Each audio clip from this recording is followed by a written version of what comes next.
Odisha JEE हमर examination Odisha राज्य रे थिबा समस्त प्रोफेशनल कोर्सेस पर एडमिशन पाई करा जायतिला सेटा हमर ओडिशा भितर 30 टा डिस्ट्रिक्ट रो 57 टी सेंटर और राज्य बाहर 3 टी सेंटर टोटल 60 टी केंद्र रे टोटल रजिस्टर्ड कैंडिडेट थिले 65742 सेथिरु 56047 जन पिला एग्जाम अपियर करथिले आ सेथिरु आज हम तार रिजल्ट प्रकाशन करूछु रिजल्ट रे टोटल 56000 पिला को रैंक दिया जायछि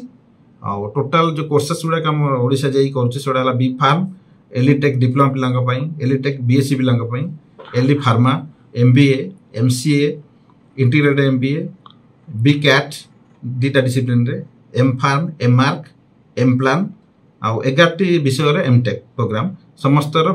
फल आज प्रकाश पाइछि तबे सर सेवन पिला माने केबे माने निजो रिजल्ट किम डाउनलोड कर परबे कोन करबे पिला माने oje.nic.in